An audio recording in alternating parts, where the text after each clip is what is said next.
C'est une bien triste nouvelle pour le monde du sport.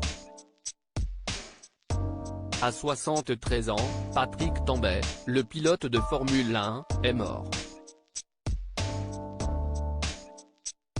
Le monde de la F1 est en deuil depuis l'annonce du décès de ce pilote ayant marqué les années 1980.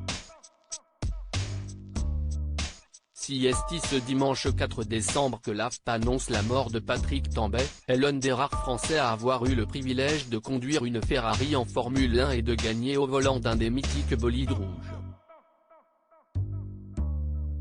Frappé par la maladie de Parkinson, il avait dû lever le pied ces dernières années. Mais certaines accalmies de la maladie lui permettaient de retrouver ses amis pour boire un café près de la mairie du Canet, et se souvenir avec sourire de ses années chez Ferrari. Le pilote a rendu son dernier souffle à l'âge de 73 ans, comme l'a annoncé sa famille. Ce dernier nous a quittés mais aura marqué sa discipline avec 2 victoires en Grand Prix, sur 2 circuits mythiques, Hockenheim en 1982 et Imola en 1983. Une trace donc durable dans les palmarès où ne figurent que 5 autres vainqueurs français pour la prestigieuse Scuderia, Maurice Trintignant, Jean Alesi, Didier Pironi, René Arnoux et Alain Prost, même si le reste de son passage, tardif, en F1 a été moins marquant. Patrick Tambay a toujours été considéré comme un gentleman driver au physique avenant et toujours aimable.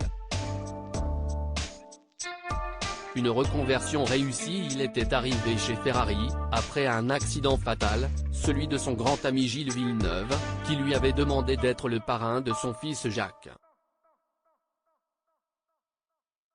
Il a en effet remplacé le Québécois, qui s'est tué en mai 1982 lors des essais du Grand Prix de Belgique.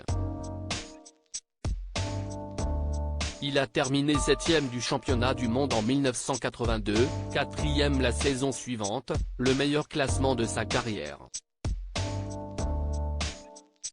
C'était sa première et dernière fois au volant d'une monoplace de haut niveau où il a collectionné les podiums.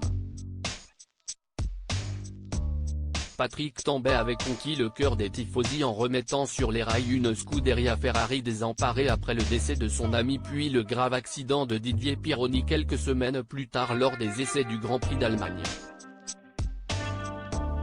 Après sa carrière, le grand sportif est devenu l'une des voix de la F1, au micro de Canal+, de RMC, de la 5 ou encore de Motors de télévision. Il était également devenu élu dans la petite ville du Canet, Alpes-Maritimes.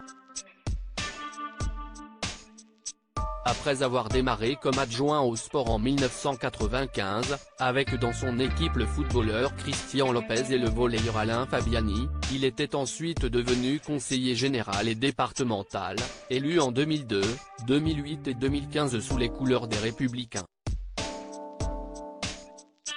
Côté vie privée, il laisse derrière lui 3 enfants, Esti, Loïc né d'une première union et Adrien, issu d'un second mariage.